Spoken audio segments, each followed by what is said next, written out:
khal. Kalau dari sisi bapak, saudari bapak namanya ammati, ammah. Kalau saudara bapak namanya am. Kata Sa'ib bin Yazid, "Dhahabat bi khalati ila Nabi sallallahu alaihi wasallam." Bibiku yaitu khalahku membawaku kepada Nabi. Kenapa dia sakit? Faqala, dia berkata, "Ya Rasulullah, inna bna ukhti waj'un." Sungguhnya putra saudariku yaitu ponakanku ini sakit. Ya, dalam sebagian riwayat waqon itu jatuh, dia jatuh. Jatuh sehingga sakit. Riwayat yang disebutkan yang sakit kakinya. Ya. Kakinya sakit. Kemudian famasaha sallallahu alaihi wasallam, maka Rasulullah SAW pun mengusap ra'si, mengusap kepalaku. Wada ali bil barakah, Rasulullah pun mendoakan keberkahan untukku. Wa tawaddaa, kemudian Rasulullah SAW berwudu. Fasharibtu min wudu'ihi, lalu aku minum dari bekas wudu Nabi. Jadi Nabi berwudu, airnya berjatuhan, sisanya itu diminum oleh As-Sa'ib. Wa qumtu khalfa dhahrihi, aku pun berdiri di belakang, bagian belakang pundak Nabi. Fanadhartu ilal khatam baina katifaihi, dan aku melihat ada khatam stempel kenabian di antara dua belikatnya.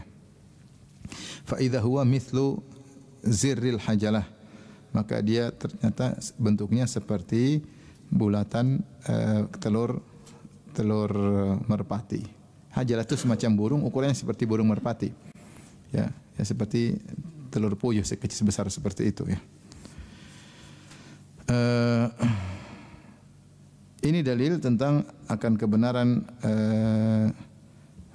berita tentang Nabi sallallahu alaihi wasallam, bahwasanya Nabi memiliki tanda atau bukti kenabian yang dikabarkan dalam buku-buku kitab-kitab suci sebelumnya dan diketahui ahlul kitab. Makanya Allah mengatakan ahlul kitab ya'rifunahu kama ya'rifuna abna'ahum. Mereka mengenal Nabi seperti mengenal anak mereka. Kita tahu anak kita sifat-sifatnya, sifat fisiknya, mainnya di mana. Sehingga mereka tahu Nabi sifat fisiknya, dan Nabi akan berhijrah ke Hijaz, dan mereka menantikan kedatangan Nabi, dan mereka tahu sifat fisiknya di antaranya ada tanda kenabian. Dan Rasulullah SAW ya, memiliki keberkahan ya. Dan ketika ada sebagian sahabat yang sakit, mereka datang ke Nabi untuk diobati dengan doa Nabi SAW. Maka Sa'ib bin Yazid ini, dia sakit kakinya, datang dalam riwayat disebut oleh Ibnu Hajar rahimahullah taala, kana yashtaki rijlahu. Ya, kakinya sakit. Mungkin dia jatuh kemudian kakinya sakit. Maka Rasulullah SAW pun mengusap kepalanya, dan kita tangan Nabi berkah. Rasulullah berdoa keberkahan buat Sa'ib bin Yazid. Kemudian Rasulullah pun berdoa. Setelah itu Rasulullah berwudu, sisa wudunya diminum oleh Sa'ib. Dan kita tahu ini adalah kekhususan Nabi SAW. Sisa minum Nabi diperebutkan oleh para sahabat. Sisa wudu Nabi diperebutkan oleh para sahabat. Bahkan bukan cuma diperebutkan untuk diusap di tubuh, bahkan diminum. Bahkan diminum oleh para sahabat. Di antaranya oleh Sa'ib bin Yazid. Ya. Maka Nabi mendoakan keberkahan baginya. Tidak disebutkan keberkahan apa, yang penting Nabi doakan keberkahan. Dalam Sahih Al-Bukhari, ternyata setelah didoakan oleh Nabi, Sa'ib bin Yazid ini ternyata panjang umur dan sehat luar biasa. Dia tadinya sakit, sekarang sehat luar biasa. Sampai berkata Ju'aid bin Abdurrahman, dia berkata, "Ra'aitus Sa'iba ibna Yazid ibna arba'i tis'in." Aku melihat Sa'ib bin Yazid ini sudah berusia 94 tahun. Jaldan mu'tadilan, masih dalam kondisi kuat dan tegak ya. Jadi sudah 94, tidak bongkok, tidak lemas, enggak, dia kuat dan tegar. Ya, kemudian Sa'ib mengomentari, dia berkata, "Qad alimtu ma muti'tu bihi sam'i wa basari illa bi du'ai Rasulillah." Aku tahu aku tidak diberi kesehatan pandangan, kesehatan pendengaran kecuali karena doa Nabi sallallahu alaihi wasallam. Nabi doain dia sekali, subhanallah, dia dapat keberkahan, sehingga meskipun dia sudah tua, matanya masih tajam, telinganya masih tidak budek ya. Kata dia, ini semua karena doa berkah Nabi sallallahu alaihi wasallam. Dan dia sudah berusia 94 tahun, dia masih mengingat tentang keindahan yang dia rasakan ketika dibawa kepada Nabi sallallahu alaihi wasallam. Dan Sa'ib bin Yazid ini wafat pada usia 96 tahun, dan dia adalah sahabat yang paling terakhir meninggal di kota Madinah. Panjang umurnya karena doa keberkahan Nabi sallallahu alaihi wasallam. Dan dalam hadis ini disebutkan Kata Sa'ib dia pun berwudu, Nabi berwudu kemudian minum dari bekas wudu Nabi sallallahu alaihi wasallam. Ini khusus bagi Nabi sallallahu alaihi wasallam, tidak pernah dilakukan kepada sahabat-sahabat yang lain. Kita tahu ada para sahabat dijamin masuk surga oleh Nabi sallallahu alaihi wasallam seperti Abu Bakar, Umar, Utsman, Ali, kemudian Abdurrahman bin Auf, Sa'ad bin Abi Waqqas, Talha bin Ubaidillah, kemudian Abu Bakar bin Jarrah, kemudian Sa'id bin Zaid dan sahabat-sahabat yang lain, tetapi tidak diriwayatkan bahwasanya para sahabat-sahabat yang lain mengambil sisa bekas Abu Bakar, sisa minum air Abu Bakar, rambut Abu Bakar, rambut Umar, sisa minum Umar. Tidak diriwayatkan. Atau bekas wudu Abu Bakar, bekas wudu Umar, bekas wudu Utsman, bekas wudu Ali. Tidak pernah diriwayatkan ya. Tidak pernah diriwayatkan. Demikian juga para tabi'in tidak ada yang melakukan begitu kepada para sahabat. Padahal sahabat-sahabat tersebut sudah dijamin masuk surga. Ya. Oleh karenanya jika para sahabat yang sudah dijamin masuk surga tidak dilakukan demikian kepada mereka, bagaimana lagi dengan selain sahabat? Adapun Nabi sengaja potong rambutnya, suruh bagi-bagi. Nabi suruh bagi-bagi rambutnya. Dan Nabi sengaja suruh membagi air wudunya, bekas wudunya. Nabi sengaja menyuruh minum sisa bekas minumnya karena Nabi tahu itu berkah dan ini khusus buat Nabi. Nabi badannya sampai Nabi tidur diperas keringatnya karena harum. Karena Nabi seluruh tubuhnya berkah. Dan ini hanya khusus buat Rasulullah sallallahu alaihi wasallam. Adapun selain Nabi sallallahu alaihi wasallam maka tidak ya. Yang jadi perhatian kita dalam hadis ini, wa kumtu khalfa dhahrihi, aku pun berdiri di belakang pundak Nabi, tidak pergi ke belakang, dan aku lihat kepada ada stempel kenabian di antara dua pundak Rasulullah sallallahu alaihi wasallam, di antara katifain ya. Ya. Dan ini maka ditanya seperti apa ukurannya atau bagaimana ukurannya? Fa idza huwa mithlu zirril hajalah. Al hajalah itu ta'ir, yaitu burung, mirip seperti merpati, ukurannya mirip ya. Zirrul hajalah maksudnya telurnya, mungkin seukuran telur puyuh, mungkin sekitar gitu, wallahu alam bisawab ya. Jadi daging tumbuh atau benjolan itu yang ada di antara dua belikat Nabi sallallahu alaihi wasallam, ukurannya seperti telur puyuh, seperti daging yang tumbuh. Baik. Kita lanjutkan hadis berikutnya. An Jabir bin Samurah radhiyallahu anhu qala ra'aitul khatam baina katifai Rasulullah sallallahu alaihi wasallam guddatan hamra mithla baydatil hamamah. Dari Jabir bin Samurah radhiyallahu anhu beliau berkata, aku melihat stempel kenabian yang terletak di antara dua pundak Rasulullah sallallahu alaihi wasallam. Guddah itu apa, seperti bengkak yaitu daging yang tumbuh ya, yang berwarna merah seperti telur, ukurannya seperti telur merpati, seperti telur merpati, seperti telur puyuh ya. Jadi tidak terlalu besar tapi lumayan besar. Ya, seperti ada bengkak di kulit. Ini menunjukkan warnanya mirip dengan warna kulit ya. Seperti warna kulit. Karena Rasulullah SAW orangnya putih sehingga mungkin agak merah dikit ya, seperti kulit Nabi tapi agak merah dikit ya. Itulah bentuk stempel kenabiannya dan warnanya ya. Jadi seperti kulit. Hadis berikutnya, adapun dalam sebagian riwayat disebutkan warnanya hitam atau hijau, maka ini semua riwayatnya lemah. Yang benar disebut warnanya merah ya. Adapun hijau, hitam maka tidak benar. Hadis berikutnya an Asim bin Umar bin Qatadah an jaddatihi Rumaitsah radhiyallahu anha qalat, dari Rumaitsah radhiyallahu anha beliau berkata, sami'tu Rasulullah sallallahu alaihi wasallam walau asya'u an uqabbila al-khatam alladhi baina katifaihi min qurbihi la fa'altu yaqulu li Sa'ad bin Mu'adz yauma mat ihtazza lahu arsyur rahman. Kata Rumaitsah ini, aku mendengar Rasulullah sallallahu berkata kepada Sa'ad bin Mu'adz ketika beliau meninggal. Sa'ad bin Mu'adz Sayyidul Aus, pimpinan kaum Al-Aus, Sa'ad bin Mu'adz radhiyallahu anhu, Rasulullah berkata ihtazza lahu arsyur rahman. Arsy Allah bergetar karena kematian Sa'ad bin Mu'adz. Kata Rumaitsah, dia mendengar ini dan dia kondisinya sangat dekat dengan Nabi. Kata dia, aku mendengar Nabi mengucapkan ini, walau asya'u an uqabbilal khatam, kalau saya cium stempel kenabian Nabi tersebut yang ada di antara dua belikatnya, karena dekatnya akan saya lakukan. Liqurbihi la fa'altu. Itu aku dengar sangat dekat, dengan sangat dekat lihat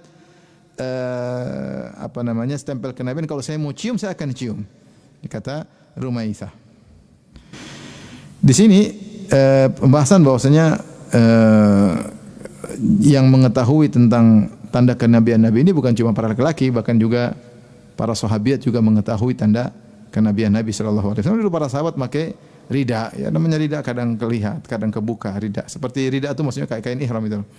Dulu di antara pakaian keseharian mereka ada.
Maka ketika dia datang jadi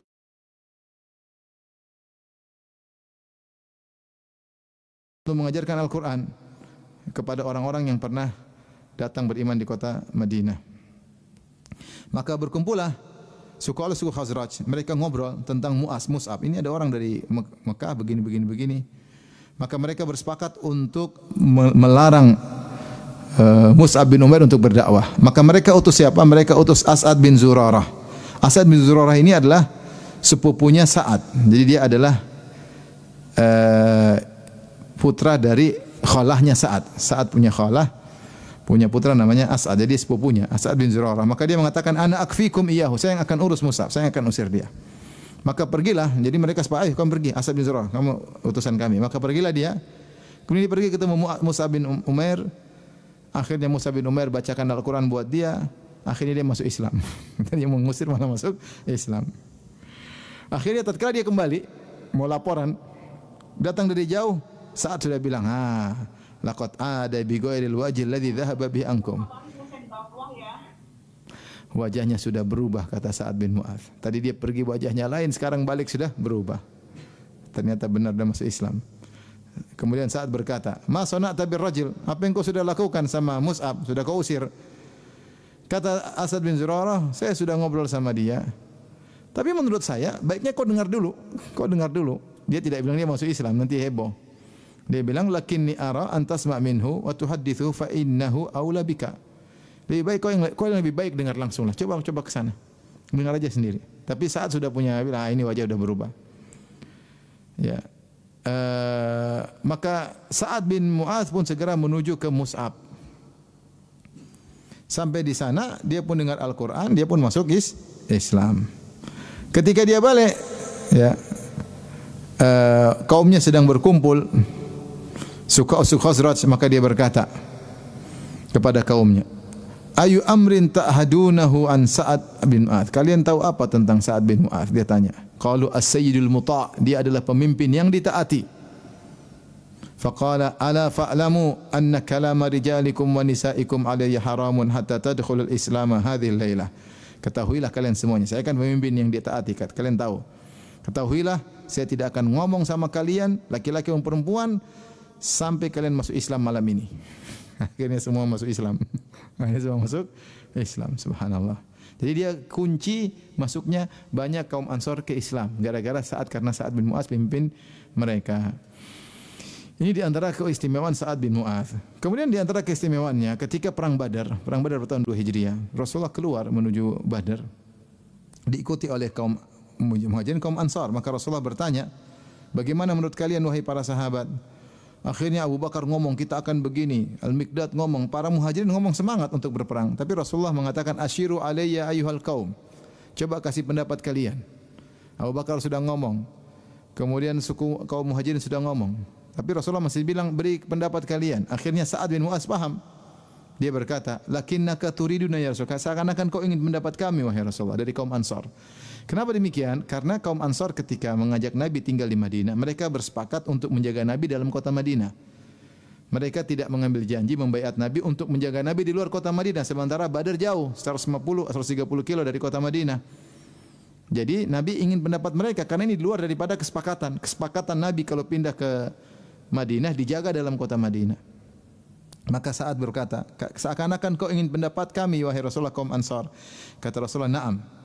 Ya, bagaimana pendapat kalian kita perang di Badar ini?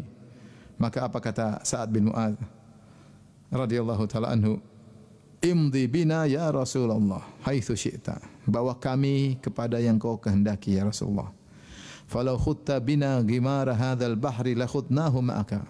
Kalau kau ngajak kami masuk di lautan ini, kami akan ikut masuk. Walau sirta bina ila barqil gimat sirna ma'aka. Kalau kau ajak kami jalan jauh ke Barqil Gimat, kami akan berjalan bersamamu. Fa inna wallahi sudukun indal liqa. Kau akan dapati kami pemberani ketika berperang. Subrun indal harb. Kami adalah orang penyabar dalam peperangan. Maka Rasulullah pun gembira ketika mendengar perkataan Sa'ad bin Mu'adz radhiyallahu taala anhu. Di antara keutamaan Sa'ad bin Mu'adz radhiyallahu anhu ketika Bani Quraidah dihukum, maka mereka minta hukum diberikan kepada Sa'ad bin Mu'adz karena Sa'ad bin Mu'adz mereka berafiliasi atau pernah bersekutu dengan suku Al-Aus. Maka mereka berharap kebaikan dari Sa'ad bin Mu'adz untuk memutuskan hukum kepada mereka. Maka akhirnya Sa'ad bin Mu'adz memberi hukum, ya, bahwasanya yang berperang dari Bani Quraidah dibunuh dan para wanitanya ditawan dan harta mereka diambil. Itulah keputusan Sa'ad bin Mu'adz. Akhirnya Nabi berkata, "Wallahi laqad hakamta fihim bi hukmillahi min fawqi sab'i tibaq." Sungguh engkau telah mengeluarkan hukum untuk mereka yang merupakan hukum sesuai dari hukum Allah yang berada di atas tujuh langit. Dan akhirnya Sa'ad bin Mu'adz meninggal dalam waktu umur masih sangat muda. Dia masuk Islam umur 30 dan wafat pada tahun umur 36 pada tahun 5 Hijriah. Ya, jadi umur Islamnya baru 6 tahun. Ya, ketika meninggal dunia Jibril datang kepada Nabi berkata, "Ayu abdin solihin mata fikumul yaum?" Siapa hamba soleh yang meninggal di antara kalian hari ini? Itu bikin heboh, ars bergetar. Jibril ingin tahu siapa yang meninggal ini. Sampai ars apa? Bergetar. Ternyata Sa'ad bin Mu'adz radhiyallahu taala anhu. Maka ini pelajaran bagi kita bahwasanya umur Islam yang sedikit ternyata bisa membuat orang mulia jika dioptimalkan usia tersebut. Saat cuma berislam 6 tahun, kita sudah 40 tahun lebih. Tidak tahu yang bergetar siapa kalau mati. Adapun Sa'ad bin Mu'adz, arsy Allah bergetar. Maka ini nasihat bahwasanya tidak semua orang, jangan putus asa. Kalau dapat masih ada umur berarti masih bisa produktivitas untuk akhirat kita. Masih ada kesempatan. Jangan menganggap ada tua, udah ini enggak ada. Pokoknya masih ada umur, masih ada usia, masih ada harta, masih ada tenaga. Harus mikirin akhirat. Taib. Berikutnya hadis yang berikutnya dari Abu Zaid Umar ibn Akhtab al-Ansari. Amr bin Akhtab al-Ansari. Qala radhiyallahu anhu qala li Rasulullah sallallahu alaihi wasallam, Rasulullah berkata kepadaku, "Ya Aba Yazid, ya Aba Zaid, wahai Abu Zaid, udunu minni, dekatlah kepadaku. Famsah dhahri, usaplah tanganmu di punggungku." Qala Abu Zaid, famasahtu dhahrahu, aku pun mengusap pundak Nabi. Tentu di pundak ini ada, di antara dua belikat ada apa tadi apa? Cap kenabian.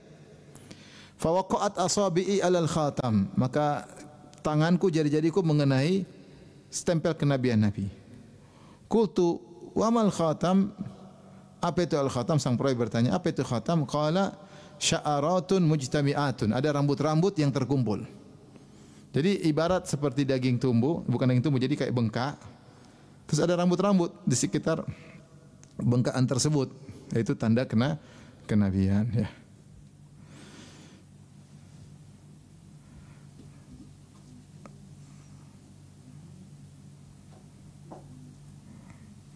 Dalam riwayat Imam Ahmad dengan sanad yang sahih ada tambahan. Abu Zaid berkata, Rasulullah berkata kepadaku, Abu Zaid, udunu minni, dekatlah kepadaku dan usaplah pundakku. Maka famasa biyadihi ala ra'sihi wa lihyatihi.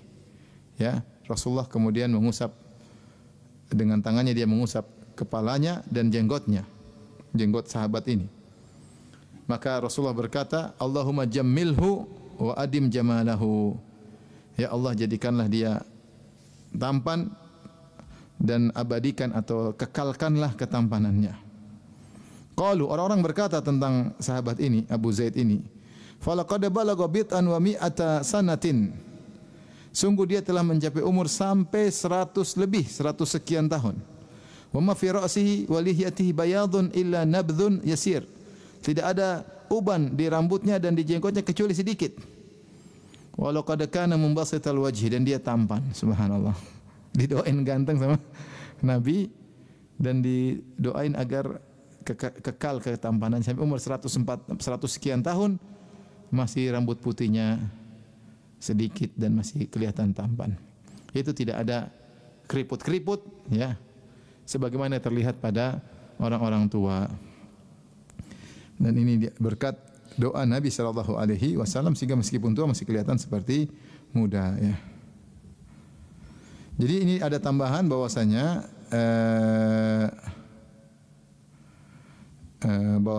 di khatam Nabi atau di cap kenabian tersebut selain ada benjolan, ternyata ada rambut-rambut yang tumbuh di sekitarnya. Tapi hadis berikutnya, wa an Buraidah radhiyallahu anhu yaqulu ja'a Salman al-Farisi. Dari Buraidah beliau berkata, datang Salman al-Farisi ila Rasulullah sallallahu alaihi wasallam, kepada Rasulullah ketika hina qadimal Madinata bimaidatin 'alaiha rutab. Dia bawa makanan atau hidangan isinya ada rutab, yaitu korma-korma yang masih basah, yang masih segar. Fa wada'aha baina yaday Rasulullah, maka dia letakkan baina yaday Rasulillah, di hadapan Rasulullah. Karena dia ingin ngecek ini nabi atau bukan. Karena dia telah dapat kabar dari para pendeta yang dia temui bahwasanya akan muncul nabi, sudah dekat kemunculannya, dan dia tidak makan sedekah tapi makan hadiah. Maka Salman coba, dia mau kasih sedekah, dimakan enggak? Kalau dimakan sama ini berarti bukan nabi. Faqala ya Salman ma hadza? Apa ini? Kata Salman, kata Rasulullah, apa ini Salman? Faqala sadaqatun 'alaika wa 'ala ashabika. Ini sedekah buat engkau dan para sahabatmu. Faqala alaihi salam, irfa'ha fa inna la na'kulu sadaqah. Angkatlah, aku tidak makan sedekah. Kasih sama orang lain. Adapun aku tidak makan apa? Sedekah. Kata Salman, ini satu ciri benar. Farafa'aha, Salman ambil, faja'al ghad bimithlihi. Maka besoknya Salman bawa lagi sama seperti yang dia bawa tadi. Fa wadha'a baina yaday Rasulullah, taruh depan Nabi sallallahu alaihi wasallam. Faqala, Rasulullah berkata, "Ma hadza ya Salman?" Apa ini Salman? Faqala hadiyatun lak, ini hadiah buat engkau. Faqala Rasulullah sallallahu alaihi wasallam kepada para sahabatnya, li ashabihi, ubsutu, ayo bentangkan kita makan bareng. Ya Rasulullah makan karena dia makan hadiah. Tsumma nadhara ila al-khatam ala dhahrihi Rasulullah sallallahu alaihi wasallam fa amana. Kemudian dia lihat di belakang Nabi ada cap kenabian. Disebut dalam sebagian riwayat dia pun muter ke belakang. Jadi dia ingin ngecek bukti Nabi. Nabi tersebut tidak makan sedekah, ternyata benar. Nabi tersebut makan hadiah, ternyata benar. Tinggal satu dia ingin cek tentang cap kenabian. Maka dia mundur ke belakang. Nabi tahu Salman ingin cek, maka Nabi buka ridanya. Nabi buka ridanya agar Salman melihat. Sehingga dijadikan dalil oleh Syekh Utsaimin rahimahullah, kalau ada orang penasaran, hilangkan penasarannya. Selama itu ada kebaikan, ya. Di antara sunnah menghilangkan penasaran seseorang. Tapi kalau kepo enggak ada perlunya, enggak usah dikasih tahu. Tapi kalau ada perlunya, ada manfaatnya, kasih tahu. Sebagaimana Nabi lakukan, Nabi sengaja buka lihat Salman. Taib. Dan Salman tadinya milik Yahudi, dia dijual, dia diperbudak, dijadikan budak. Maka Rasulullah beli dari Yahudi bikada wa kada dirhaman, dengan harga sekian dirham. Ala an yagrisa nakhlan fayamala Salmanu fihi hatta tu'im. Dengan syarat Rasulullah sallam menanam menanam sekian jumlah korma dan harus diurus oleh Salman sampai berbuah. Fagara Rasulullah sallam an-nakhil, maka Rasulullah tanam korma tersebut. Dalam sebagian riwayat disebutkan bahwasanya Rasulullah SAW menanam sampai ratusan, ya. Ada dalam riwayat disebutkan sampai menanam 200 sampai 300 korma. Bahkan dalam sebagian riwayat 500 bibit korma ditanam oleh Nabi sallallahu alaihi wasallam. Nabi tanam untuk Salman. Karena Salman mau bebas harus dibeli dengan harga sekian. Orang Yahudi jual mahal. Maka Rasulullah tanam, kata perawi, illa nakhlatan wahidatan gharasah Umar, kecuali satu pohon korma yang tanam Umar. Fahamalatin nakhlu min amiha, ternyata di tahun yang sama, belum lewat 1 tahun, korma tersebut sudah berbuah. Dan ini di luar kebiasaan. Korma biasanya tidak setahun, harusnya lebih. Walam tahmilin nakhlatu, adapun satu korma yang tidak berbuah, ratusan semuanya berbuah, tinggal satu yang tidak. Maka Rasulullah berkata, ma sya'nu hadhin nakhlah, kenapa ini tidak berbuah? Faqala Umar, ya Rasulullah, Umar berkata, ana gharastuha, saya yang tanam ya Rasulullah, bukan engkau.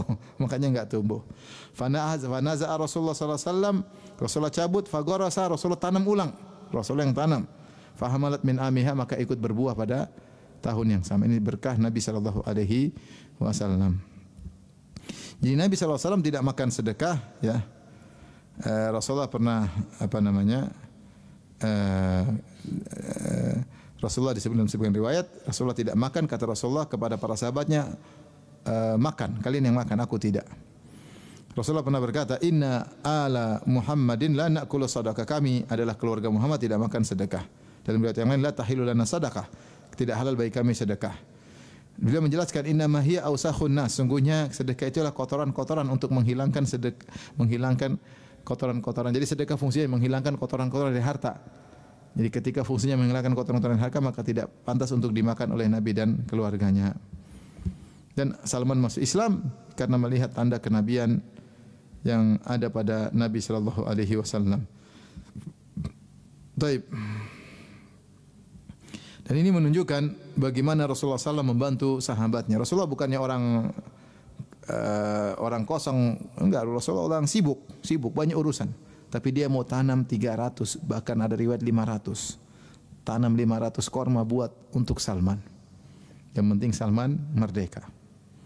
Maka dia tanam 1, 2, 3, 4. Sampai Umar bantu cuma 1, itu pun masalah. Subhanallah bagaimana tawaduknya Nabi sallallahu alaihi wasallam. Perhatian sama orang dari Persia datang dari jauh-jauh, dia merdekakan, dia beli untuk merdekakan Salman radhiyallahu taala anhu. Dia membantu murid-muridnya. Baik, kita lanjutkan. An Abi Nadra Al-Aufi qala sa'altu Aba Sa'id Al-Khudri, dari Abu Nadra Al-Aufi, dari Abi Nadra Al-Awaqi. Dia berkata, sa'altu Aba Sa'id Al-Khudri, aku bertanya kepada Abu Sa'id Al-Khudri, sahabat radhiyallahu anhu, an khatami Rasulullah sallallahu alaihi wasallam, tentang khatam, tentang stempel kenabian Rasulullah sallallahu alaihi wasallam. Itu khataman nubuwah yang ada di belakang pundak Nabi. Faqala kana fi dhahrihi bid'atan nashizah, yaitu berada di pundaknya seperti daging yang tumbuh, ya. Ya, seperti daging yang tumbuh. Sebenarnya sudah kita jelaskan, daging tersebut seperti ukuran telur puyuh, kemudian tumbuh, warnanya agak merah dan ada rambut di sekitarnya. Kita lanjutkan hadis berikutnya. An Abdullah bin Sarjis qala ataitu Rasulullah sallallahu alaihi wasallam wa huwa fi nasin min ashabihi. Aku menemui Rasulullah sallallahu, kata Abdullah bin Sarjis, dan dia sedang berkumpul bersama para sahabatnya. Fadurtu hakadha min khalfihi, aku muter belakang. Fa arafa alladhi urid, ternyata Nabi tahu ini dia ingin lihat apa? Tanda kenabian. Fa alqar rida, dan Nabi lepaskan ridanya. Jadi menghilangkan keponya, karena dia ingin kepo yang baik. Maka di antara sunnah kita jangan buat orang penasaran. Penasaran itu enggak menyenangkan. Ketika dihilangkan penasaran itu kebaikan, selama itu kebaikan. Penasaran untuk kebaikan, ada manfaatnya. Fa alqar rida an dhahri, maka Rasulullah lepaskan selendangnya dari pundaknya, dari punggungnya. Fa raaitu mawdi al khatam ala katifaihi, aku lihat posisinya di antara dua tulang belikatnya. Misal juma' haulaha khilan, ya. Seperti juma' yaitu seukuran gini, seukuran apa? Seukuran genggaman, ya seukuran telur, ya. Kemudian haulaha khilan, di sekitarnya ada khilan. Khilan semacam apa, hitam-hitam di tubuh, titik-titik hitam, tailat tapi kecil-kecil. Bukan lalat gede, lalat kecil-kecil di sekitar daging tersebut, ya. Ka'annaha sa'alil, ya. yaitu wahiyal khit al yabisa bariza min jildi, yaitu seperti daging tumbuh di sekitarnya ada titik-titik hitam tersebut ya. Dia ceritakan bentuk daripada cap kenabian tersebut. Faraja'tu hatta istaqbaltuhu, maka aku pun balik sehingga aku berhadapan dengan Nabi. Maka aku berkata, faqultu ghafarallahu laka ya Rasulullah, semoga Allah ampuni engkau ya Rasulullah. Dia doain Nabi, semoga Allah ampuni engkau ya Rasulullah. Walaka, kata Rasulullah, engkau juga. Rasulullah tidak bilang, emang saya salah kau doain saya, emang saya dosa, enggak. Rasulullah doain, Rasulullah bilang, engkau juga semoga diampuni. Faqala al-qaum, orang-orang bertanya, astaghfaralaka Rasulullah, Rasulullah doain ampunan buat engkau? Lumayan didoain Nabi. Dia mulai, dia bilang, ya Allah, ya Rasulullah, semoga Allah ampuni engkau. Kata Rasulullah, semoga kau juga diampuni. Orang-orang yang mendengar hadis ini bertanya, engkau didoain Nabi supaya diampuni? Faqala na'am, ya saya didoain Nabi. Kalian juga walakum. Tsumma tala hadhil ayah, dan kalian juga didoain karena Rasulullah, karena Allah berfirman, wastaghfir li dzambika walil mu'minina wal mu'minat. Allah pernah berfirman kepada Nabi, ya, mintalah ampunan untuk dosamu dan juga untuk kaum mukminin dan kaum mukminat. Jadi kalian pernah diperintahkan oleh Allah, Nabi pernah perintahkan Allah untuk Nabi memohon ampunan buat kalian. Makin di antara dalil tambahan tentang sifat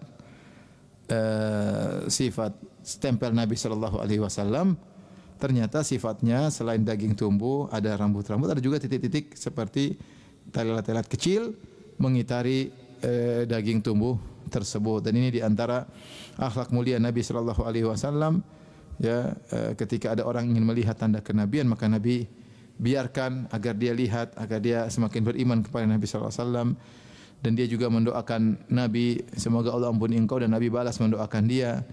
Ya, dan ini adalah akhlak mulia Rasulullah sallallahu alaihi wasallam. Demikianlah ikhwan dan akhwat yang dirahmati Allah Subhanahu wa taala, para hadirin hadirat, kita selesai dari bab tentang stempel atau cap kenabian Nabi yang berada di pundak. Ini salah satu mukjizat Rasulullah sallallahu alaihi wasallam yang hissiyah yang telah terkabarkan dari kitab-kitab suci sebelumnya. Insyaallah pada pertemuan berikutnya kita akan bahas tentang rambut Rasulullah sallallahu alaihi wasallam. Selanjutnya saya kembalikan kepada Bang Dodo, wallahu taala alam bisawab.